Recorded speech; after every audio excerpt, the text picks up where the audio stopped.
जय हिंद मेरे प्यारे विद्यार्थियों। चंद्रा कोचिंग में आपका धमाकेदार स्वागत है। मेरे प्यारे बच्चों, मैं आज आप लोगों को लेकर आया हूँ क्लास 10th के विद्यार्थियों के लिए हिंदी का मोस्ट IMP क्वेश्चन। और आज मैं आप लोगों के लिए लेकर आया हूँ पार्ट टू में आज मैं आप लोगों को बताऊंगा छंद के बारे में, जो आपके एग्जाम के लिए बहुत ज़्यादा इंपॉर्टेंट है। तो चलिए मेरे प्यारे बच्चों, बिना कुछ देरी के शुरू करते हैं आज का ये क्वेश्चन। देखिए क्वेश्चन कह रहा है आपका कि सोरठा अथवा रोला की परिभाषा उदाहरण सहित लिखिए। यानी कि बेटा आपके एग्ज़ाम में ये क्वेश्चन देगा आपको, सोरठा या तो रोला दोनों में से किसी को लिखना पड़ेगा, इनकी परिभाषा देना पड़ेगा और साथ में उदाहरण भी देना पड़ेगा। तो चलिए बारी बारी से दोनों को हम देख लेते हैं। हमारे एग्ज़ाम में इन दोनों में से किसी एक को लिखना है, ठीक है। तो चलिए बेटा, आप देख पा रहे होंगे यहाँ पर आप लोग कि सोरठा की परिभाषा, यानी कि सोरठा की परिभाषा में सोरठा किसे कहते हैं। तो सोरठा अर्ध सममात्रिक छंद है, ठीक है। इसमें 4 चरण होते हैं, यानी हम जस्ट बताएंगे भी 4 चरण कौन कौन से होते हैं, ठीक है ना। तो सोरठा अर्ध सममात्रिक छंद है, इसमें 4 चरण होते हैं। इसके प्रथम और तृतीय चरण में, यानी कि इसके प्रथम और तृतीय चरण में 11 मात्राएं तथा द्वितीय एवं चतुर्थ चरण में 13 मात्राएं होती हैं, ठीक है बच्चों। यानी कह रहा है कि पहला में और तीसरा में 11 मात्राएं रहेंगी तथा दूसरे में और चौथे में 13 मात्राएं रहेंगी, ठीक है। तो चलिए देखिए यहाँ पर पहले और तीसरे चरण के अंत में गुरु और लघु, मतलब कि गुरु और ये लघु आते हैं, ठीक है। यह दोहा के विपरीत होता है। ये बेटा जो सोरठा होता है ना, ये दोहा क्या होता है, विपरीत होता है। तो चलिए इस पूरी परिभाषा को हम लोग समझते हैं एग्जाम्पल के थ्रू, ठीक है। देख पा रहे हो एग्जाम्पल यहाँ पर, देखिए मेरा एग्जाम्पल आप देख पा रहे होंगे यहाँ पर आपका कि यहाँ पर दिया है क्वेश्चन में आपका कि रहीमन मोही न सुहाय अमी पियावत मान बिनु वरन विष देत पिलाए प्रेम सहित मरिबो भलो। यानी कि उस उदाहरण का मतलब है कि कोई आपको, ठीक है, कोई आपको मार पीट के, कोई आपको जैसे कोई गाली गलौज देकर आपको अमृत पिला रहा है, तो वहाँ पर आप अमृत नहीं पिएंगे, ठीक है। यदि कोई आपको प्यार से अगर कोई आपको विष पिला दे तो आप वहाँ पर प्रेम सहित पी लेंगे, ठीक है।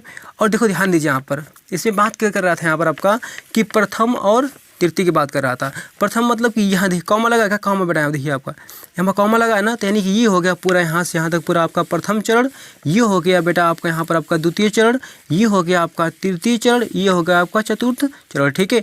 तो कह रहा था कि प्रथम और तृतीय चरण में, यानी कि प्रथम में और देखिए ये तृतीय वाला है, तीसरा है आपका, ठीक है।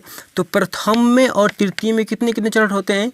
तो इसमें देखिए बेटा, इसमें आपके 11 मात्राएं होती हैं, ठीक है। प्रथम में और तृतीय में 11 मात्राएं होती है। और जस्ट ध्यान दीजिएगा द्वितीय और चतुर्थ में, यानी कि दूसरे में और चौथे में 13 मात्राएं होती हैं। तो यहाँ पर देख पा रहे होंगे कि जो गुरु लघु दिख रहा है क्या आपको, देखिए बेटा यहाँ थोड़ा ध्यान दीजिएगा, ये होता है आपका गुरु और ये होता है आपका लघु, ठीक है। इसी की बातें कर रहा है, ठीक है। तो इसको हम लोग काउंट करते हैं ऐसे, गुरु देखिए हमेशा 2 को ऐसे काउंट करते हैं, लघु जो होता है इसको 1 में काउंट करते हैं, ठीक है, 1 नंबर पर लेके। तो यहाँ ध्यान दीजिए, बोल रहा था आपका कि इसमें कि प्रथम में और तृतीय में, ठीक है, 11 मात्राएं, और द्वितीय में और चतुर्थ में 13 मात्राएं होती हैं, ठीक है। और कह रहा था कि तीसरे चरण के अंत में, पहले और तीसरे चरण के अंत में गुरु और ये लघु होते हैं। देखिए तो तीसरे चरण ये थी, प्रथम बड़ा ये था क्या आपका। तो देखिए इसके प्रथम चरण के अंत में क्या है आपका, देखिए जस्ट यहाँ पर, तो ठीक ना, जस्ट यहाँ सॉरी यहाँ पर देखिए प्रथम यहाँ पर चरण पर क्या कॉमा दिया क्या, इसके देखिए इसके शुरू में आपका देखो कि लास्ट में क्या दिया आपका, लास्ट में दिया है लघु और गुरु और लघु, ठीक है। इसके देखिए तीसरे में क्या दिया है, तीसरे में भी दिया आपका गुरु और लघु, इसके अंत में आ रहा है, ठीक है। तो मुझे पूरा आशा होगा कि देखिए आपको एग्जाम में उदाहरण में ये सब देना पड़ेगा आपको, लघु गुरु, तभी अच्छे नंबर मिल पाएंगे। तो चलिए देखते हैं बेटा इसका अगला टॉपिक, ठीक है। देखिए हम लोग रोला को समझेंगे। आप देखिए रोला में क्या कह रहा है कि रोला छंद की परिभाषा, इसको हम थोड़ा देखेंगे। देखिए बेटा, यह 4 पंक्तियों वाला एक सममात्रिक छंद है, ठीक है। यह 4 पंक्तियों वाला एक सममात्रिक छंद है। इसमें 8 चरण होते हैं, ठीक है। इसमें चरण जो होंगे आपके 8 होंगे। इसके प्रत्येक चरण में 11 और 13 के विराम से 24 मात्राएं होती है, यानी कि 13 के विराम से 24 मात्राएं होती हैं, ठीक है। यानी कि इसमें देखो गिनेंगे तो पूरा 13 आएंगे, ठीक है। और इसके विराम इसको पूरे जो खत्म होगा 24 मात्राएं होंगी आपके, काउंट करेंगे तो पूरा, ठीक है। इससे उदाहरण देख लेते हैं यहाँ पर। उदाहरण आपका बहुत इंपॉर्टेंट है, उदाहरण आपको पढ़ के जाना पड़ेगा एग्जाम में, उदाहरण हमेशा लिखना पड़ेगा, ठीक है। देखिए इसमें दे रहा है, जीती जाती हुई जिन्होंने भारत बाजी, जीती जाती हुई जिन्होंने भारत बाजी, निज बल से, ठीक है, निज बल से बलमेट विधर्मी मुगल कुराजी, जिनके आगे ठहर सके जंगी न जहाजी, है ये वही प्रसिद्ध छत्रपति धूप शिवाजी। ठीक है बेटा, तो आप लोग क्या करना पड़ेगा, इस एग्जाम्पल को आप अच्छी तरह से याद कर लेना पड़ेगा और ध्यान देना पड़ेगा कि जो लघु गुरु जो दिख रहा है आपको ना, ये गुरु जो दिख रहा है आपको यहाँ पर, एग्जाम में इसको लिखेंगे तो और अच्छे मार्क्स मिलेंगे आपको, ठीक है।